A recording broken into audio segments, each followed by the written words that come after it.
Welcome to A Better HR Business, the podcast that looks at how HR consultants and HR tech firms grow their businesses and how they help their employers to get the best out of their people. Remember, for show notes and downloads, go to www.getmorehrclients.com/podcast. That's getmorehrclients.com/podcast. Okay, let's get started. Hello, welcome back to the show. Great to have you along. And I'm really looking forward to today's conversation with Matteo Penzo. Matteo is the co-founder and CEO of a fascinating company called Zick Learn, and they're just creating huge waves in the microlearning space. So Zick Learn makes corporate learning simple and effective by turning training content into 2-minute micro lessons delivered directly into chat apps like WhatsApp, Teams, Slack, and WebEx. And they've had some amazing completion rate statistics and so on. But before we get into all of that, Matteo, thanks very much for joining me today. Thanks, Ben, for having me. And hello to everybody who's watching us. Yeah. And thanks for doing this. I know you're Italian. I did an Italian course about 20 years ago, so I would just embarrass myself if I tried, but thank you very much. And I know you're based in a couple of countries. Where are you doing this call from today? So today I'm doing the call from my hometown. We moved here 3 months ago, a small medieval town, northern Italy, surrounded by lakes. We just got a new kid, so we thought it was the best place to spend the summer. And now we'll be moving back to Milan/Dublin for the winter. Fabulous. Sounds amazing. Very good. Very good. So yeah, I kind of teased or described Zick Learn. Do you want to give us the snapshot of what Zick Learn does? And then I'd love to hear about how you're helping employers solve problems. Zick Learn is an AI platform to transform, distribute, and track microlearnings to basically any corporate chat client on the market. So we target mid-market mostly and large-scale corporations. They sit on huge amount of content, with most of the time it's there just not used, that needs to be rejuvenated. So our AI applies our own methodology, learning methodology that we have developed with UC Berkeley in California, creates the lessons, and then you can ship the lessons right into your learner's pocket to have them learning in the flow of work.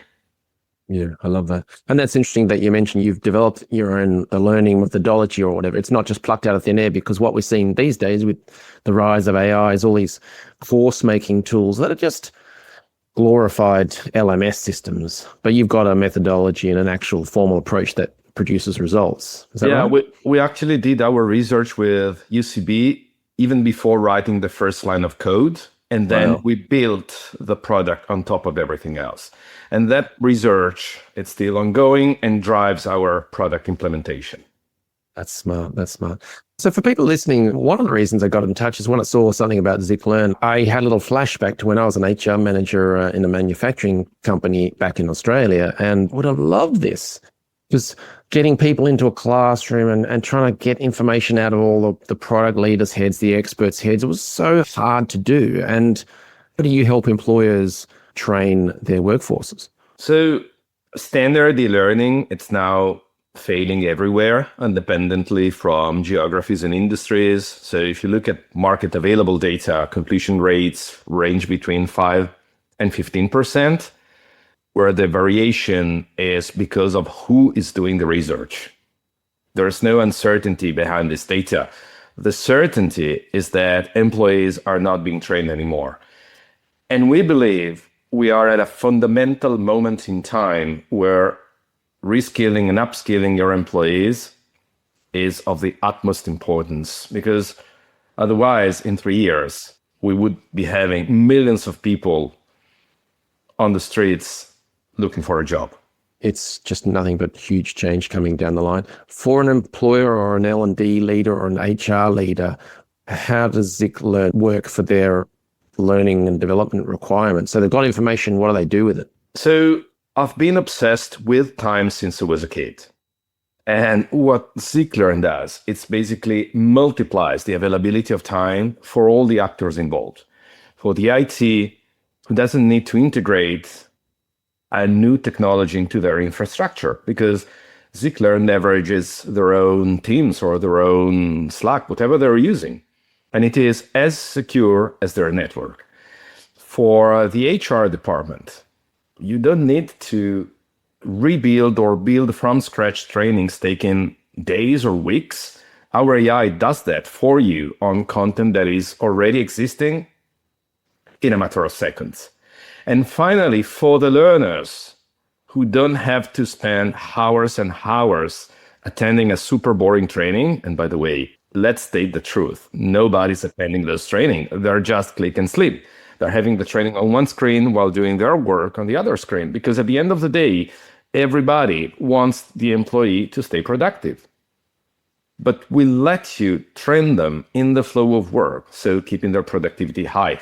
Our average ROI for clients massively using Zick Learn, it's 10 hours per month per employee.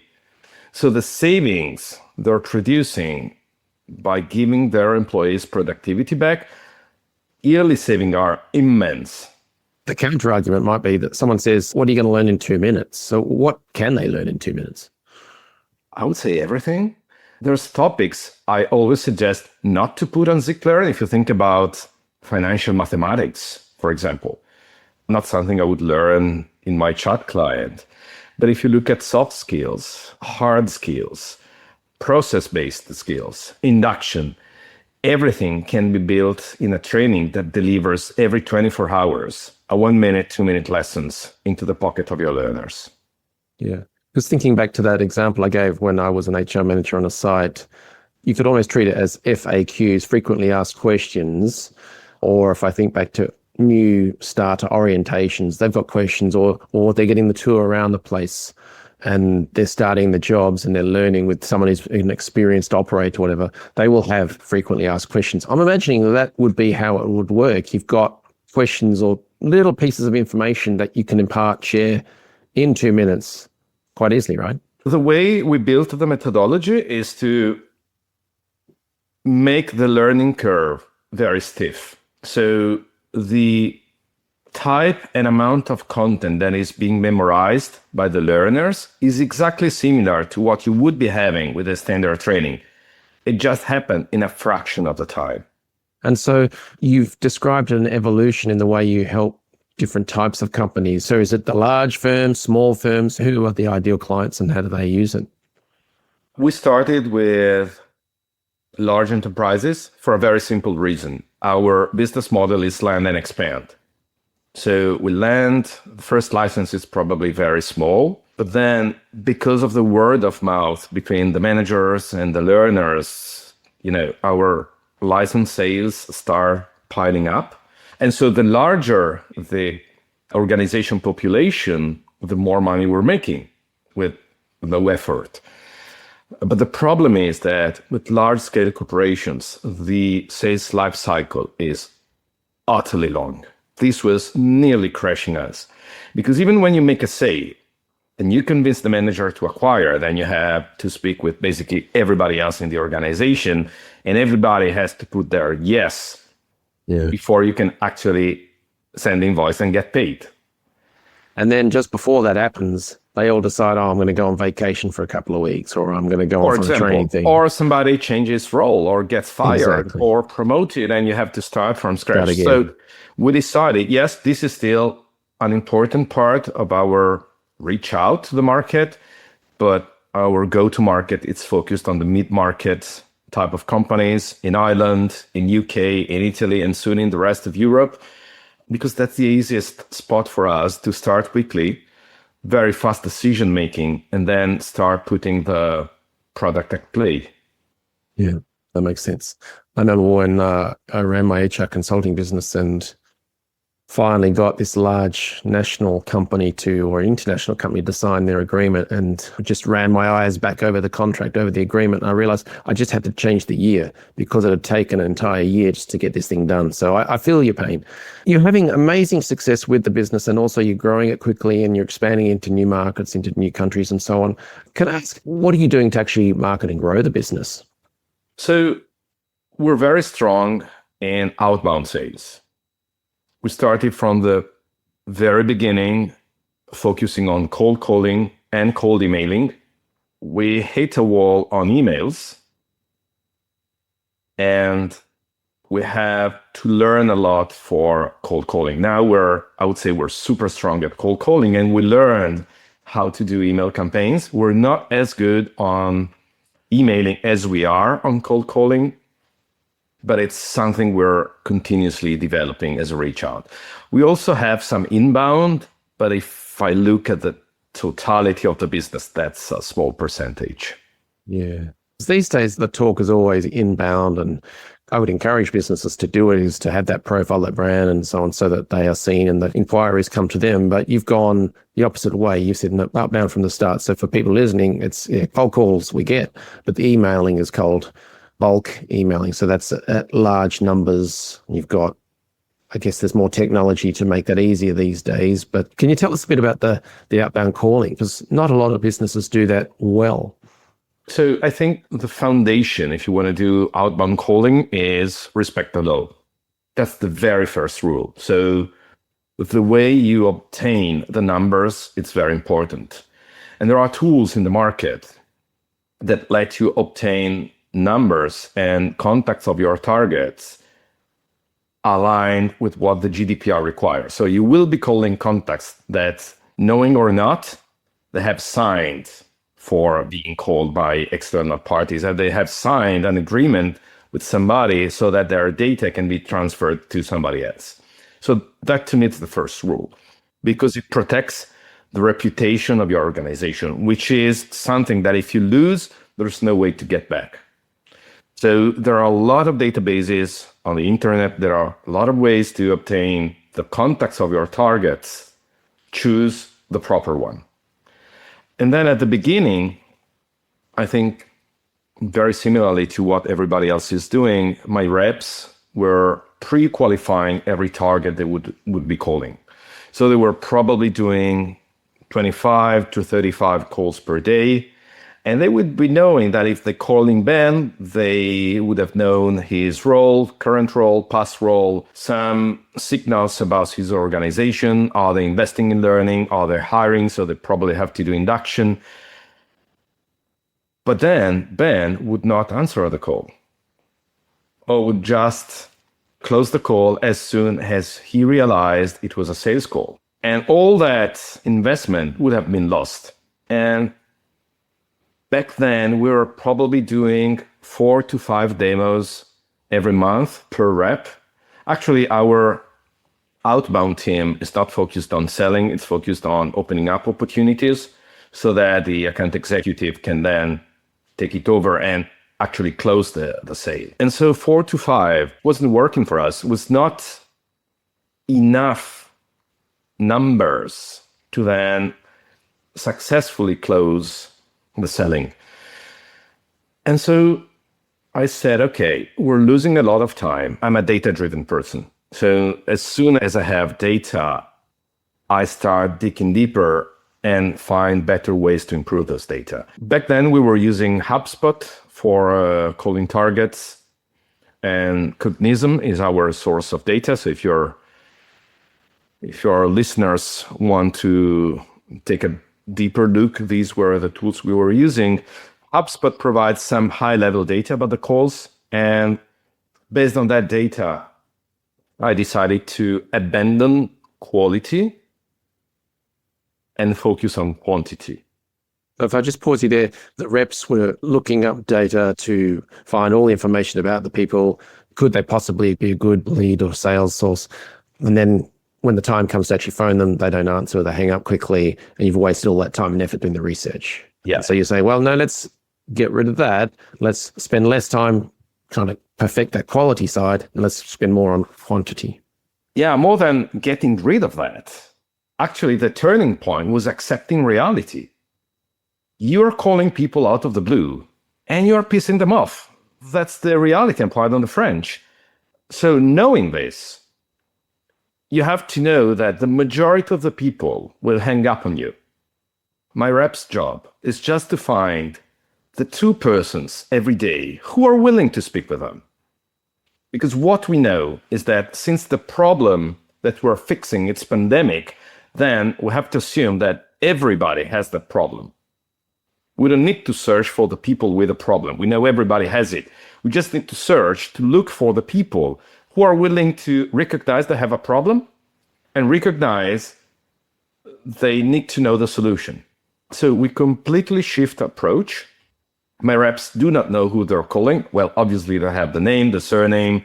We do a very thorough prospecting so that they're not speaking, I don't know, with a leader of engineering in a oil and gas company who will not be interested in a training tool.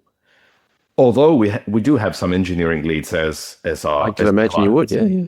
And do they have scripts that they follow? How does that work? There is a high-level script, but I don't trust scripts. I think that if you follow a script, it's very likely your target will immediately recognize this is a sales calls, which basically burns your possibilities. We always try to focus the conversation on a friendly tone and on the challenges of our targets. And that's at the very beginning of our call. We obviously introduce ourselves, but then ask what are the challenges when training people or when inducing people into a new role. And based on those challenges, the rest of the conversation follows. So yes, the challenges are, pretty similar for everybody, which by the way are the problems we solve. So good news. But then we personalize every call. And that's what I tell to my reps. It might be looking like your job is the most boring of the planet, calling 100 people every day, all days of the week, for your entire tenure here at Zick Learn. But behind the curtains, that's one of the most creative jobs on the market, because every call, it's a new one. You can be a new person with a new personality at every call, adapting to the personality of whom you're speaking with. Absolutely.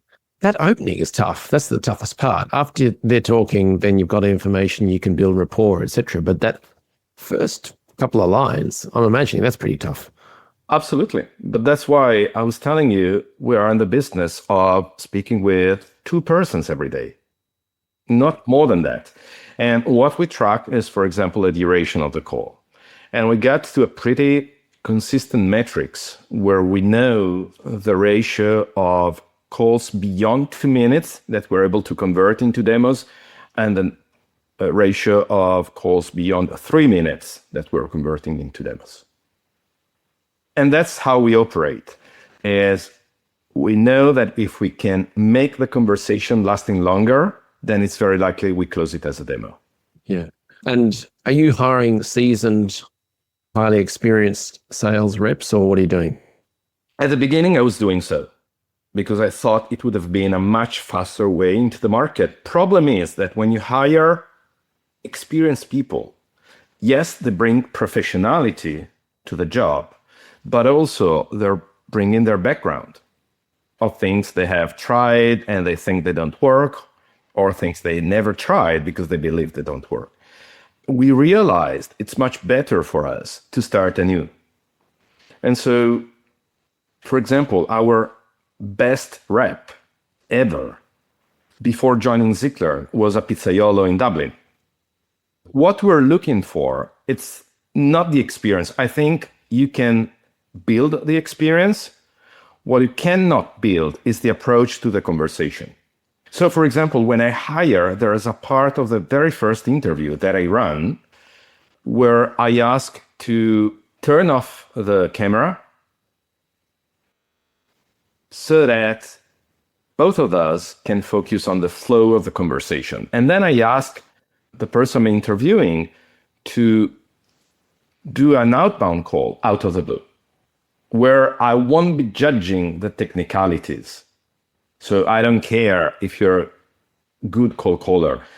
I will be judging, is this person annoying me? Is this person, making me bored to death that I cannot wait to stop the conversation? Or is this person entertaining me, making me curious? Curiosity, I think, is the number one success in cold calling.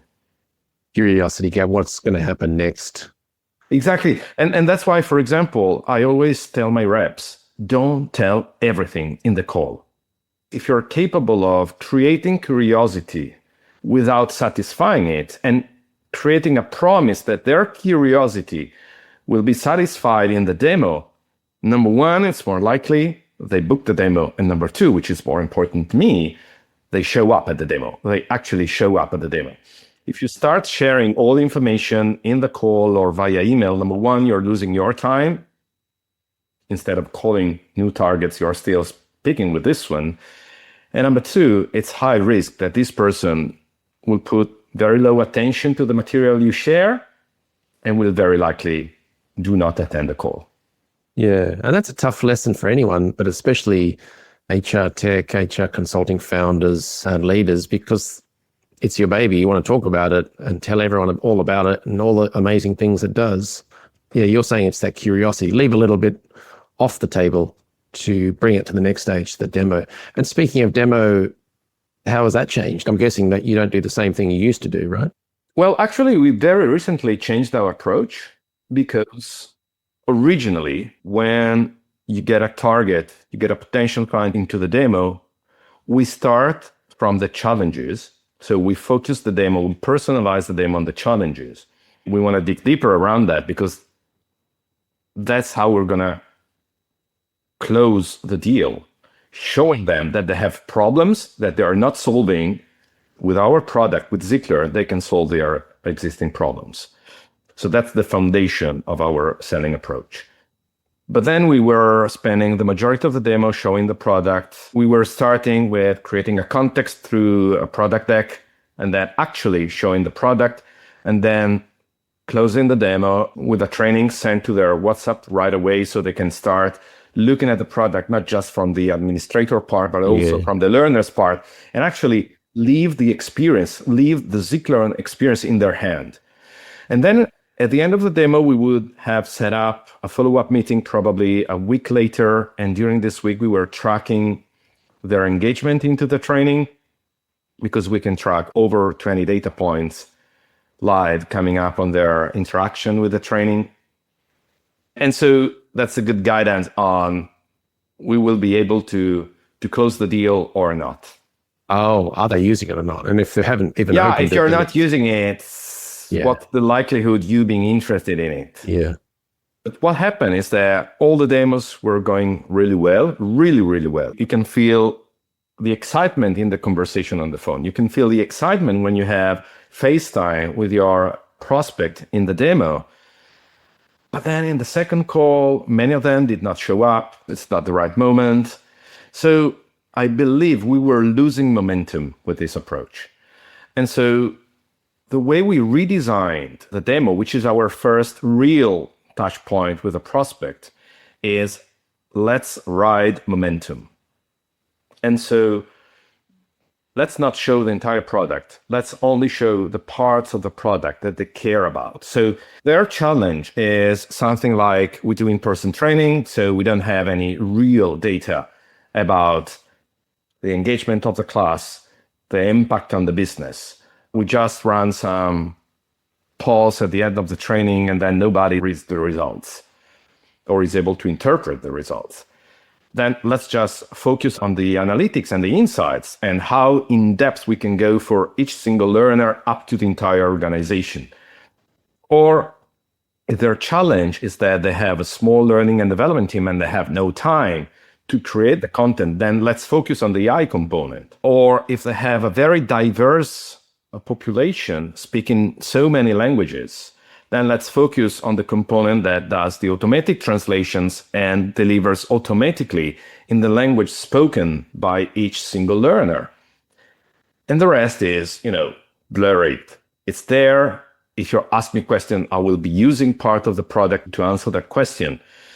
But that moves from being a 15 minutes chapter to probably be a 5 minutes chapter. And then after this, we pull up the pricing slide and we ask a very simple question. What is going to make possible for us to work together? And what are you looking for there? Anything. And we'll get answers such as, I love the product, but I'm not really a decision maker. So you should be speaking with Mark. Okay, let's bring Mark in the conversation. Help me bring in Mark in the conversation. Or Yeah, it's a great product. Yeah, it would solve my problems. Yes, I can decide on buying it, but I'm done with the budget. I love this answer because, budget is the thing that I can flex the most. Yeah, right. Okay. So we're moving the problem from a week in the future, 2 weeks in the future to right now. And by moving the product to the present, from the future to the present, we also can solve the problem or try to solve the problem right away. Yeah. And that makes the conversation afterwards very easy because it's either, okay, we stop the conversation here. There's no way ahead for us. So we're saving time of our account executives, or we're able to set a proper next step, which goes in the direction of actually treating the problem. I love that approach. And I've seen so many bad demos. We all have. We've all seen bad demos. And a bad demo is often where the person treats the product like an encyclopedia and they show you all the facts from A to Z. And some of the demos I've been on, here's where you log in and here's where you upload. I don't care. Please stop talking. Yeah, I hear you, but I'm a product person. So the product is my baby. So I know what I have to do, but I suffer. My soul is suffering because I know, oh my God, this is such a cool feature we just released. And I'm not showing that to you. So I understand the friction, but you need to get to that friction in order for doing the business with that prospect. And can I just clarify, you said you get to the pricing slide and then you ask the question. So you have the actual numbers or the pricing scale or something on the screen as you say this? We're a SaaS product, so it's pretty easy for us. Okay. We get paid by seats, basically by active seats. So our clients only pay the learners that are engaged in a training during the month. My business model is land and expand. So I don't care if this is a 5K deal, 10K deal. I know my ACV, and I know eventually I will be landing there in the course of the year. And so the question I ask, it's usually, I show the price and then I ask how many employees do they have? I already know the range of employees, but I want the exact number because you might be speaking with a group that has 10,000 employees, but the person in front of you is only responsible for a slice of that. Yes. And market ratio gives you an average of 30% of the company population constantly involved in a training. So if you're a 1,000 people organization, you don't need 1,000 licenses. You probably need around 300 of them. And I create the pricing for the year. And once there, I ask the question, okay, is this frightening you? So when we end up to the final price, is this something scary for you or is this something that you can think you can play with? Because if it scares you, I have ways to reduce that price. For example, by changing the learning strategy. Okay, you don't need to train all 30% of your employees every month through Zick Learn, for example. So let's create a smaller package, smaller yearly package, which hits lightly your budget. Or I can show you the ROI you're getting if you invest that budget. So recently, we signed a very large client, way beyond our standard ACV, 10 times more. But the saving they were producing, the yearly saving they were producing by using Zick Learn, and we built the business case together with a client. Show them. Yeah. Was over $1 million. Wow. So even thinking you're not improving the way your employees work through learning. I know you will be improving, but let's assume nothing changes. You're just having them investing less time to learn the same thing. And look at what's the outcome of that investment. And so it was a no-brainer for them, even though we closed the deal mid-year with most of the budget already spent. I love that. And a less experienced person, the first reaction to does this scare you? Yes, it does, would be, oh, I can do a special rate for you. Whereas you went straight to, you could adjust the learning methodology of the approach so we can do different things, or look at the ROI. There was no talk in there about discounts stuff. Who knows? Maybe you would, maybe you wouldn't. But that was not your reaction to go to that point. So I think that's a huge lesson for people listening to this. Yeah, I hate discounts. I think discounting is lying to your clients, because if you can discount, it means that you're either sacrificing your margins or you inflated the price so to show the discount. And I know it's an easy trap to fall in because discounts are sexy. I don't find them sexy. Yes, we do discount and we communicate the discounts approach to the target, to the prospects, but it's based on the volume of seats you're acquiring. So I'm telling you that if you buy 1,000 seats, this is going to be the price. But if you buy 2,000 seats, then this is going to be the price per learner. So I show the discount right away, but there's a caveat in between. Yeah, there's a rationale to it all. Yeah, no, I appreciate that. You've mentioned several times that you're a data person, and clearly you've adjusted your outbound call approach, your email approach, your demo approach with data. So for people listening, this term gets thrown about a bit, you've got to be data driven. How would someone listening to this apply data to their own marketing methodology? What advice would you have for them? We obviously have to be burned many times before getting to this approach. But our basic approach is that a BDR should be doing 100 calls every day. No counting people who's answering, not answering, the length of conversation. It's feasible to do 100 calls. You can do more, but let's focus on 100. And we tried that. So me and my co-founders started doing, okay, let's focus 2 hours of our time doing calls, and let's count how many calls we can do, proper calls. And then we multiply by the entire working day. Of these 100 calls, you will be able to get at least 2 demos. So that's your quota. And there are markets where to get to the 2 demos, you have to do more calls. There are markets where to get to the 2 demos, you have to be doing less calls. Culture plays a huge role here. So for example, calling Ireland and calling UK, 2 completely different approaches and 2 completely different results. And out of these 2 demos per day per rep, I know how many clients I will be signing within a period of 3 months, which is our sales life cycle. And now we're working to find ways to shorten this life cycle. Changing the demo funnel is one of these ways. So if we want to fail, we want to fail much faster than we did before. And obviously, you need to use the tools that let you track everything. So for example, we moved from HubSpot to a French software called Aircall. I love it because I can track everything. They even have an AI agent that goes through your calls and detects sentiments and gives you guidance. We're not using that, not yet at least, but I have all the numbers I need. So map out the main steps. So outbound, the calls, the actual volume, the quantity of calls that you're making, the duration of the calls in this case was another metric you were looking at, the number of demos, and then going from there. But mapping out that full process, that sales pipeline, and then at every step of that process saying, well, what's the existing number? How can we improve that? And sometimes you try stuff that doesn't work, but your point is fail a bit faster so you can get on with it and find the best way. Is that right?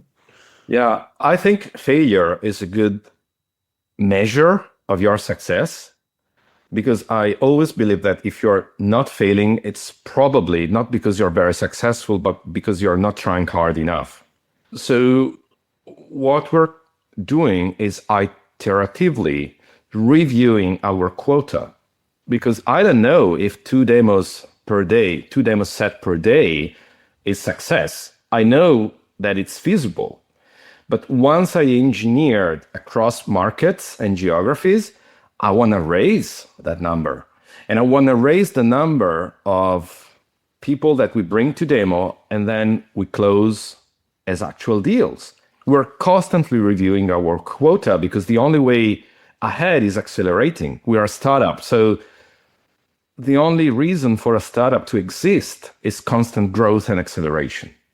This is probably all music to the ears of VCs and stuff. Just say you took on funding. How would you apply that funding? I think it really depends on the historical moment. So for example, the first funding we got from angels went entirely into the product. Sure. We had nothing. We had our research, and we need to build a product on top of that research. And then the use of proceeds start moving from the product to the growth. And now, for example, product is entirely sustained through our own money, while growth, most of the growth is sustained through VC money, through investors' money. So we use the investors' money to accelerate the business. We use our own money to improve the product and scale up the product. So you've shared a lot of wonderful information. I guess last two questions would be your overall marketing and growth advice to other HR software, HR consulting related businesses. What's your general advice on how to grow and scale up faster? And then lastly, just if you could recap, who's your ideal target market? If people are listening to this and they think, I know some companies that could become customers of Zick Learn, who should they be looking for? So firstly, what's your overall advice? My advice would be start small. You don't need a sales team to start selling. And as a founder or as a business owner, the best advice you could receive is you have to try things yourself. If you cannot sell your product, it's going to be very difficult for everybody else to sell your product. Then just hire people who are better than you at selling. That's my secret sauce. And when it comes to our ideal customer profile, we're looking for HR leaders or learning and development leaders working in organizations ranging from 500 to 10,000 employees, where training is failing or where they're constantly juggling, and I know you're juggling, between productivity and upskilling. That's the people we want to work with. So Matteo, if people want to learn more about Zick Learn, what should they do next? Best thing is go to our website, zicklearn.com, zicklearn.com. And there's free demo there, so you can try Zick Learn on your WhatsApp right away for free. And a lot of material that we have collected, such as a playbook. I spent my spring interviewing over 100 HR leaders, understanding what they do well and what they do that failed. And we created a playbook that helps you in completely restructuring your learning approach. There are articles, interviews with HR leaders, such as the head of Campari University, or Professor Serrano, who's my scientific partner on the Berkeley side for the future of corporate training. A lot of material we're distributing free. And then if you're willing to work, I'm here to listen. Love it. So again, that's zicklearn.com, and the details of that study will be in the show notes, so check that out. But otherwise, Matteo, thank you for sharing, A, what Zick Learn is doing and how it's helping organizations, and also B, just on the business growth side of things. You've shared so many gold nuggets there, so thank you for that as well. But I wish you and the business all the best for the future. Thank you, Ben. Thanks, everybody. Matteo out. Thanks for joining us today on A Better HR Business, the podcast that explores the world of HR consulting and HR tech businesses. For show notes and downloads, go to www.getmorehrclients.com/podcast. That's getmorehrclients.com/podcast. Remember to subscribe and share the show with any friends who are busy growing a HR business. Thanks, and see you next time.